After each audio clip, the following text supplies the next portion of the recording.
Hi everyone. So today we'll be talking about line sweep algorithm. So we are going to basically introduce a new concept, which is your line sweep algorithm, and what does it says, what kind of problems it solves. So let's take an example and try to understand this, right? So let's say we have a set of events, and let's say this 0, 10,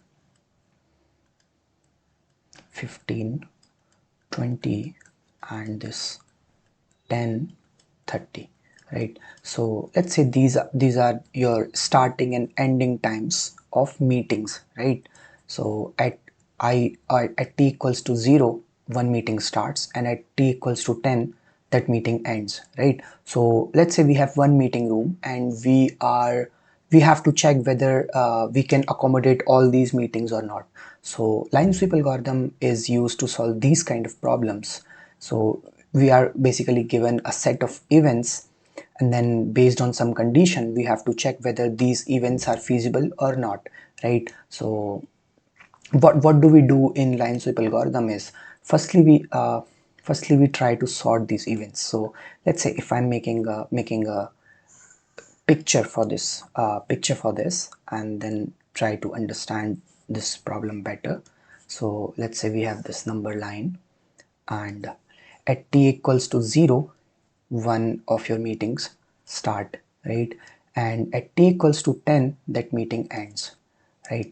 And since we have sorted these events, we have these events in the sorted order. So next at t equals to 10, another meeting starts, and it ends at t equals to 30. All right, and then this meeting starts at t equals to 15 and ends at t equals to 20, right? So how are we going to process this? So we are going to process these events in the sorted order. So let's say your meeting starts at t equals to 0. Okay, we go and check what is your next event. So if we take a look at this example, so there are two events, right? One event is meeting getting started, meeting starts, and another event would be your meeting ends, right? So if we are sorting based on meeting start times, then we'll see that your first meeting was at t equals to 0, then your second meeting starts at t equals to 10. At 10 we are checking the previous meeting which was already in motion, whether that ended or not. So it really depends on your problem statement. So if we are saying that okay, so we are not going to consider this as overlapping, because at t equals to 10 your room becomes free again, and that on the same moment you are initiating a new meeting. So this is not considered an overlap.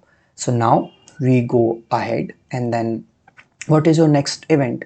Next event is your this, right? So next event is your 15. At t equals to 15, another meeting starts. But what was the previous meeting? Previous meeting was this 10:30. Whether that meeting has ended before we are trying to start this meeting. But on this graph we can see very clearly that the meeting 10:30 has not yet ended. It was going to be ending at this time, and we are trying to start a meeting at this t equals to 15, which is not possible, right? So the answer for this particular instance, we can say that this is a setup that we cannot accommodate if we have a single meeting room, right? So let's take a look at another example. So let's say we have a cab, right?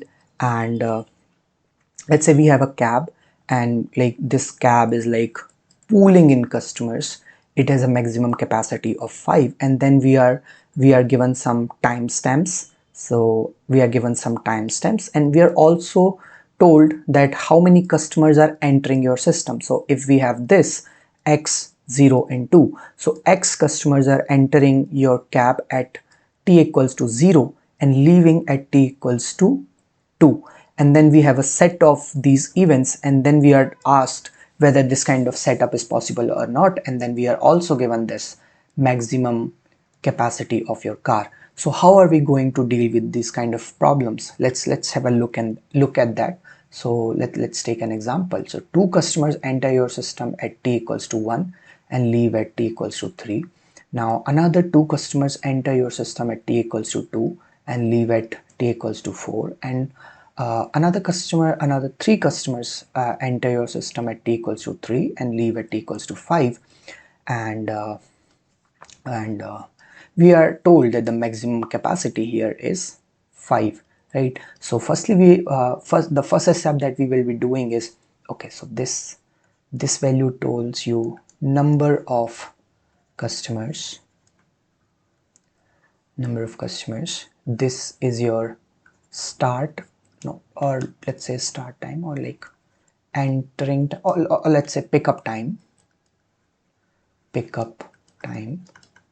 and this is your drop time. All right, so now the first step, before we try to find a solution, let's just plot this thing on your number line. So what timestamps you have? 1 3 2 4 and 3 5. So 1 1 2 3 4 and 5, right? So if we want to take these events in the sorted order, so at t equals to 1, two customers are entering your system and leaving at t equals to 3, right? So what would happen is that your car, which was initially empty, or let's say had 5 slots, now 2 people have entered your car, so your car capacity decreases from 5 to 3 at this particular time, right? And it gets like refilled again at t equals to 3. So once we have reached this t equals to 3, we will update the capacity of this car again. But so uh, so if we try to identify the major events that are happening, so at t equals to 1, your car capacity is decreasing. So for all the starting times or the pickup times, your car capacity will decrease, and for all the drop times, your car capacity will increase, right? So here we would be required to process. So since pickup and drop, both of them are independent events, so what would we need is we need to like transform this input into another input, and then we are going to sort that input, right? So how would our event array look like is that, so we'll have first value, which would be your event. So it's going to be either a starting time or an ending time, and then this value. So for one, we are having two customers, so now we are going to initiate 2 with -2. Why? Because your car capacity is decreasing, just to differentiate between these two. So because from this array we will have two values, right? 1 2 and 3 2. So we would need some way to differentiate whether this two is like pickup of two customers or drop of two customers. So for all the pickup times, what we are going to do is we are going to use a -2, and the reason is because at start times or the pickup times, your car fills in or takes in two more customers, so your capacity will be decreasing, right? So let's update this event array. So what we will get is 1 -2, then 3 2, then for this subarray, for this array we'll get 2 -2. So two customers are entering your system at t equals to 2, and -2 is signifying that people are entering your system, right? So at 4 we'll have 2, then for this we will have 3 -3, and then we'll have 5 and 3. And now we are going to sort this based on your start values, right? So we'll get this 1 -2, then 2 -2, then for 3 we are getting 2. So now this is kind of an edge case, so we know that we have taken negative as your pickup and positive as your drop. So which of the values should come first? So at t equals to 3, 3 customers are entering your system, and at t equals to 2, 2 people are leaving your system. So if we go by any public transport or anything, we see that number of people at any given stop, some people leave your transport first and then another people enter, right? So by that logic, we are going to drop the customers first and then pick the customers. So for due to this reason, 3 2 should come first, right? So 3 2 will come first. Now it will be 3 and minus 3. So 1 2 is done, 3 2 is done, 2 2 is done, and this is also done. Now 4 2 and then 5 3, right? And we had a capacity of 5. So just give me a minute. Let me try and delete all of this.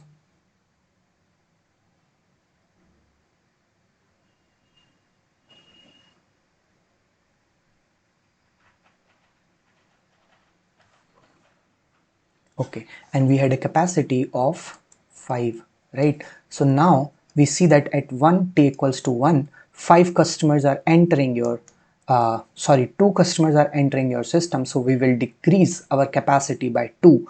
So and okay, so here your capacity becomes 3, right? Now at t equals to 2, 2 customers are entering, right? So at t equals to 2, we'll again drop our capacity to from 3 to 1. Now at t equals to 2, your capacity will increase by 2. So here your capacity will become 2. Now at t equals to 3, your capacity will decrease. So again, so now here it was 3, now it will become 0. At t equals to 4, 2 people are being dropped, so your capacity will go to 2. And at t equals to 5, your capacity will again increase to 3. So we can see that so at no given point of time our capacity was negative, and hence we should understand that this kind of setup is possible. So if we take a if we try to remove, like if we try with another example, let's say we take our capacity to 4. Now let's try and let's try and see if we can still accommodate all the passengers. So